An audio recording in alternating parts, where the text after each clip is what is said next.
చెప్పండి సార్. మీరు ఫోన్ చేశారండి? ఎప్పుడు? ఇందాక ఫోన్ చేశారు. ఈ నెంబర్కి చేయలేదండి. లేదు, వచ్చింది, నేను ఎత్తేసి వదిలేశాను, మీరు మళ్ళీ కట్ చేస్తారు. అదే 630 నెంబర్ ఏదో ఉంది సార్, దానికి చేసినట్టున్నా. సరే సరే, ఎవరండి మీరు? అది ఒక సాక్ష్యం విన్నాను, దాని గురించి కాల్ చేశాను సార్. నేనేనండి, అనుకున్న పేరు. మీకు అదే ఫిట్స్ అది ఏదో విన్నాను, అదేనా సార్? అదేనండి. ఎక్కడ సార్ మీది? మా నెగిటివ్ ప్లేస్ శ్రీకాకుళం అండి. మేము ఉన్నాను ఇప్పుడు చిలకలూరుపేట అండి. ఏది? చిలకలూరుపేట. ఇప్పుడు మీరు అక్కడ అంటే విశాఖపట్నం దగ్గర, విశాఖపట్నం దాటాడు. ఓకే. ఇప్పుడు ఎక్కడ ఉంటారు సార్ మీరు? చిలకలూరుపేటలో ఏంటి? చిలకలూరుపేట దగ్గర తిమ్మాపురంలో ఉంటానండి, హైవే పక్కనే తిమ్మాపురం. ఒక నియర్ ఒక 6 కిలోమీటర్స్. అక్కడ పరిచర్య చేస్తున్నాయా? చేస్తున్నామండి. ఓకే ఓకే, అదే నేను సాక్షి తండ్రి సన్నిధి మినిస్ట్రీస్ లో చేస్తున్నాం, చిలకలూరుపేట శాలేం రాజు గారు తండ్రి సన్నిధి మినిస్ట్రీ. ఓకే ఓకే, శాలేం రాజు దగ్గర చేస్తున్నారా? ఓకే ఓకే, అదే విన్నాను, వింటుంటే ఇలా చేశారు మీకు. అదే మీరు ఎక్కడండి, మీ నేటివ్ ప్లేస్? నాది హైదరాబాద్ సార్, హైదరాబాద్. హైదరాబాద్ ఎక్కడ ఏరియాలో ఉంటారండి? నేనా సార్, నేను ఇక్కడ మన ఎల్బీ నగర్ ఏరియాలో ఉంటాను sir. LB Nagar, okay okay. నేనేం పరిచయం చేయనయ్యా, నేను మామూలు విశ్వాస. అవునండి, అదే అందరూ మొదటి మెట్టు అదేనండి, విశ్వాస మెట్టు నుంచి వస్తారు. అదే మాది కూడా అంతే, మేము అన్యంలోంచి వచ్చాము, మాది విశ్వాస మెట్టు నుండి ఎదిగాండి. అదే చెప్తుంటే, అమ్మగారు చెప్తుంటే విన్నాను, ఇలా జరిగింది, అద్భుతము. అయితే నాకు మీలాంటి అంటే ఇప్పుడు పూర్తిగా తగ్గిందండి మీకు? కాకపోతే ఒకసారి ఫిక్స్ వచ్చిందంటే ఇంకా జీవితాంతం మందులు వాడాల్సిందేనండి. అవును, అదైతే నాకు తెలుసండి. అంటే దాన్ని మన మోతాదుని బట్టి డాక్టర్ సలహాలు తీసుకొని పెంచుతుంటారు, తగ్గిస్తుంటారు. అవును అవును. నాకైతే ఆల్మోస్ట్ కంట్రోల్ అయిపోయింది, కాకపోతే మెడిసిన్ మాత్రం వాడుతున్నాం. ఒక మంత్ 2 monthsకి వెళ్తే వాళ్ళు డోస్ తగ్గిస్తున్నాను వచ్చారనమాట. ఓకే, ఎక్కడ సార్ మీది? ఎక్కడ అది చూపించారు మీరు హాస్పిటల్? నేను న్యూరాలజీ సుందరాచార్య, గుంటూరులో సుందరాచార్య. ఓకే ఓకే, ఇప్పుడు ఎన్ని సంవత్సరాలు? నాది ఫేస్బుక్ లో మీకు పెట్టాను చూడండి, అడ్వైస్ పెట్టాను. నా ఫేస్బుక్ లో మొత్తం పెట్టాను, ఒకసారి చూడండి. అది చూడలేదు. లేకపోతే ఈ నెంబర్ వాట్సాప్ ఉంటే నేను పంపిస్తాను అండి. ఓకే సార్, డెఫినెట్ గా. అయితే అదే సలహాలు సూచనలు అంటే నా వల్ల 10 మందికి మేలు కలగాలని ఉద్దేశంతోనే ఇలాంటి వాళ్ళకి కొద్దిగా అడ్వైజ్ ఇచ్చినట్టు ఉంటుందని ఫేస్బుక్ లో కూడా పెట్టాను. మీకైతే ఇప్పుడు అంటే కంటిన్యూగా మెడిసిన్ అయితే వాడుతున్నారు?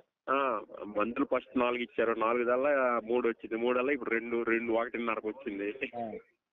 అది అంటే డాక్టర్ అయితే చెప్పేశారు, అయ్యా నువ్వు ఆపొద్దు, ఎట్టి భాషలో తగ్గిపోయిందని చెప్పి మాత్రం ఆపొద్దు. కరెక్ట్ సార్, అది కరెక్ట్. ఆపేవా మళ్ళా మొదటికి వస్తుంది, పాత స్టేజ్కి వచ్చేస్తావు నువ్వు అని. అంటే మీ ఏమన్నా కాల్షియమ్స్ ఉన్నాయా సార్ అవి బ్రెయిన్ లో? అంటే బ్లడ్ క్లాట్ అయిపోయిందండి. ఏమన్నా దెబ్బ తగిలిందా, కింద పడ్డారా? ఏం లేదు, అసలు ఏం లేదు, చిన్నప్పటి నుంచి కూడా ఏం లేదు. మధ్యలో వచ్చింది? మధ్యలో జస్ట్ ఒక 6-7 years బ్యాక్. 6-7 years బ్యాక్ వచ్చింది. దానితో ఈ కరోనా ఎఫెక్ట్, కరోనా వచ్చింది. కరోనా వల్ల ఈ ఎక్కువ ఇది వాడడం, మెడిసిన్స్ వాడడం, అంటే కరోనా డోస్ ఇచ్చారు కదా, ఫస్ట్ డోస్ ఇచ్చినప్పుడు దాని ఎఫెక్ట్ బ్రెయిన్ మీద తగిలింది అనమాట. ఓకే ఓకే ఓకే, అప్పుడు మళ్ళీ రిపీట్ చేయింది. అది అంతవరకు ఏం లేదు ప్రాబ్లం. డాక్టర్ కూడా అదే అన్నాడు, నువ్వు వ్యాక్సిన్లు గట్రా ఏం వేయించుకోదు అని చెప్పాడు. దాంతో సెకండ్ డోస్ మరి వేయించుకోవడం మానేస్తాను. ఓకే ఓకే, అంటే ఇప్పుడు నాకు సార్ మీరు అంటే మనకి హిందువులలో ఉన్నప్పుడే అయిందా? హిందూగా ఉన్నప్పుడే వచ్చింది. మరి కరోనా మొన్న కదా సార్, ఒక 5 సంవత్సరాల బ్యాక్ కదా వచ్చింది? అదే 5 years బ్యాక్ వచ్చింది, తగ్గిపోయిందండి. నాకు తగ్గిపోయిన తర్వాత నాకు తెలియక నేను మెడిసిన్స్ వాడడం మానేశాను, అడ్వైజ్ లేక. చెప్పేది అది కాదు సార్, మీరు ఇప్పుడు ఆల్రెడీ మీరు పాస్టర్ కదా? ఏమండి, మీరు ఆల్రెడీ ఇప్పుడు పాస్టర్ కదా మీరు? లేదు, ఇంకా అభిషేకించబడలేదు అండి, సహకారిగా వెళ్తున్నాను. ఓకే ఓకే ఓకే, ఈ కోటాల్లో అభిషేకించి చేస్తారు, నెక్స్ట్ మంత్ 20వ తారీఖున ఉన్నాయి. అదే నేను అదే వింటున్నా. సువార్తకి గట్రా వెళ్తుంటాము, సాక్ష్యం గట్రా చెప్పడానికి ఇన్వైట్ చేస్తే వెళ్తుంటాం. నాకేం సన్నిధిలోనే ఉన్నామండి ఈరోజు. ఆల్రెడీ సువార్తలో ఉన్నారు? ఓకే ఓకే, మరి అంటే మీరు ట్రైనింగ్ తీసుకురా సార్ బైబిల్? బైబిల్ ట్రైనింగ్ వీళ్ళే ఇస్తారండి. రోజు సాయంత్రం 6:30 to అవుతున్నాయి, క్లాసులు జరుగుతున్నాయి. 6:30 to 9 ఇస్తున్నారు. ఏ మొత్తం తండ్రి సన్నిధిలో పరిచయం చేసిన వాళ్ళకి బైబిల్ ట్రైనింగ్ అవసరం లేదండి. అవసరం లేదు. అవసరం లేదు. అలాగిస్తారనమాట. ఇక్కడ నేర్చుకునే వాళ్ళకి, ఇక్కడ వెంబడించే వాళ్ళకి ఫస్ట్ ఇస్తారు. విశ్వాసకు వచ్చిన వాళ్ళకి పరిచర్యలు భాగం చేస్తారు. పరిచర్యలు భాగం చేశాక వాళ్ళ మంచి వాళ్ళని తీస్తారు. అంటే వాక్యోపదేశం కోసం ట్రైనింగ్ ఇస్తారు అంతే తప్ప సపరేట్ గా ఇదే ఉండదు. మీలో పట్టు ఎంత ఉంది అనేది టెస్ట్లు పెడతారు. Okay okay. ఇప్పుడు మరి బైబిల్ తెలిసిన వాళ్ళు వస్తే మీకు అక్కడ తీసుకుంటారండి మనల్ని? తీసుకుంటారు. అలాగే ఉండదు, వేరే సంఘాల వాళ్ళు కూడా వస్తారు, దాంట్లో తప్పేం లేదు. నేను ఏ సంఘంలో లేను, నాకు బైబిల్ చాలా చదివాను, నాకు చాలా మొత్తం బైబిల్ మ్యాక్సిమం తెలుసు. నేను ఎక్కడ వెళ్ళలేదు ఈ ట్రైనింగ్ అంటే, నేను పెద్దగా చదువుకోలేదండి. అంటే ఇక్కడ ఏమంటే కొందరు డబ్బులు తీసుకొని ట్రైనింగ్ కట్టిస్తారండి. అలాంటిది ఏమి ఉండదు ఇక్కడ, డబ్బుతో పని ఉండదు. ఈ ఆసక్తిని ఫస్ట్ చూస్తారు. అదేనండి. ఇప్పుడు నీలో దైవావేశం, నువ్వు ఎందు గురించి సేవ చేయాలనుకుంటున్నావు, నీ లక్ష్యం ఏంటి? డబ్బు కొందరు అబద్ధ బాధలు బయలుదేరాయి కదా, కొందరు డబ్బు కోసమే సేవ అనుకుంటారు. ఎందు నిమిత్తం నువ్వు సేవ చేయాలనుకుంటున్నావు, సేవ ఎందుకు చేయాలి, నీలో ఎందుకు ఆ ప్రేరణ వచ్చింది, ఇలాంటివన్నీ ఫస్ట్ అడుగుతారు. దానికి నీ రెస్పాండ్ ఎలా ఉంటుందో చూసేసి, ఎందుకు కారణం వల్ల నువ్వు దేవుడిని నమ్ముకున్నావు, దేవుడు నమ్ముకోవడం వల్ల నీకు ఏంటి లాభం, నమ్ముకోకపోతే ఏమయ్యేది, దేవుని జీవితంలో ఎందుకు కార్యం చేశాడు, ఎలా కార్యం చేశాడు అన్నీ అడుగుతారు అనమాట.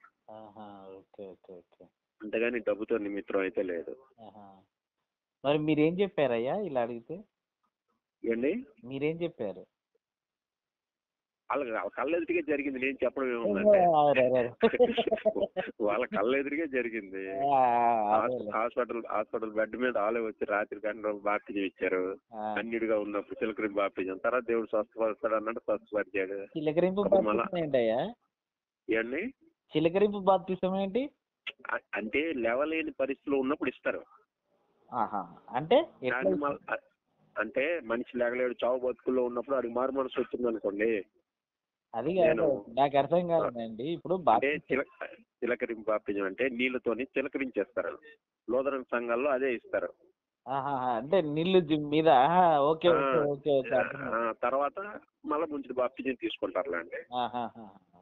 అంటే మారు మనసు లేక చనిపోతాడు, నా ఆత్మ నరకానికి వెళ్ళకూడదు అనే ఉద్దేశంతోనే మనం మాకు ఇవ్వండి అని అడిగితే ఇస్తారు.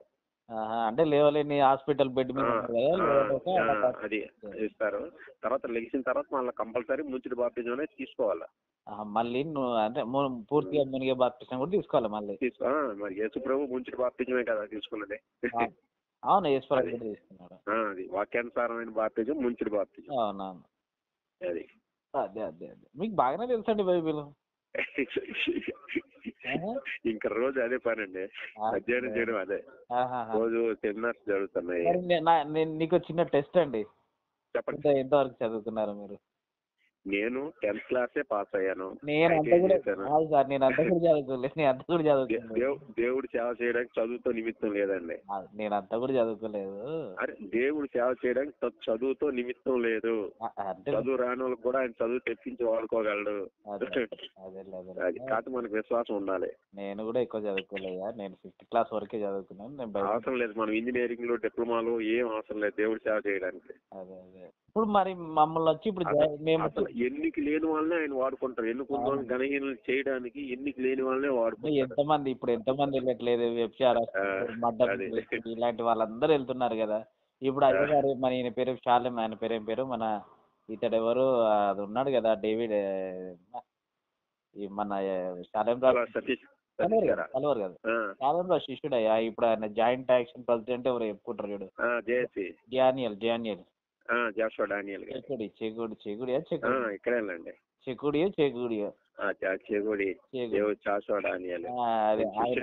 ఆయన కూడా ఒక కేసు అని ఆయనే సాక్ష్యం చెప్పాడు కదా, మనం కూడా చూసి. అదే అదే అందుకే చెప్పాను నేను, ఈయన శిష్యుడు ఎన్నుకోబడ్డాడు. ఆయన చేగుడి పేరు శ్రీరామ్ కదా. జాషువా డానియల్ అండి. జాషువా డానియల్ నాకు తెలుసులే కానీ ఒరిజినల్ పేరు అతని పేరు శ్రీరామ్ ఏదో ఉంటుంది. చేగుడి ఇంటి పేరు అండి అది. అవునండి, పేరు ఆయన పేరు శ్రీరామ్ ఏదో ఉంటదండి. అదైతే నాకు ఐడియా లేదు. శ్రీరామ్ చెప్పాడులే నాకు. నాకైతే ఐడియా లేదు. శ్రీరామ్ అంటారు, తర్వాత మార్చి ఇందులోకి ఆయన ఒక డాన్స్ మాస్టర్ అండి. అదేలే హైదరాబాద్లో ఉండేవాడు. అవునవును, అదేలే ఇప్పుడు ఆయన కొరియోగ్రాఫర్, లారెన్స్ గారి దగ్గర కొరియోగ్రాఫర్. అదే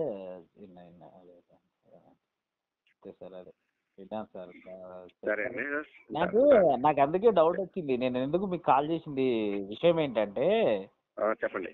ఎందుకంటే ఈ ఫిట్స్ వచ్చిన వాళ్ళకి తగ్గదు. అది ఎందుకు మరి ఇలా సాధ్యమైంది? అదే నలుగురికి తెలియపరచాలని యూట్యూబ్ లో నేను అప్లోడ్ చేశాను. యూట్యూబ్ కాదు, ఫేస్బుక్ లో పెట్టాను. మీరు ఇక్కడ తగ్గింది అనేటాలకే నాకు అదే షాక్ అయినా, ఏంటి ఎందుకు ఇలా తగ్గినట్టు పూర్తిగా నయం అవదండి. అదే తెలుసు కదా, వాడాలి, నయం అయిపోద్ది కానీ వాడాలి, మెడిసిన్ ఆపకూడదు. అందుకే కాల్ చేశానండి. సరే ఓకే సార్. ఓకే ఇది ఈ నెంబర్ నేను వాట్సాప్ పెడతానండి. అది సరే. Okay sir.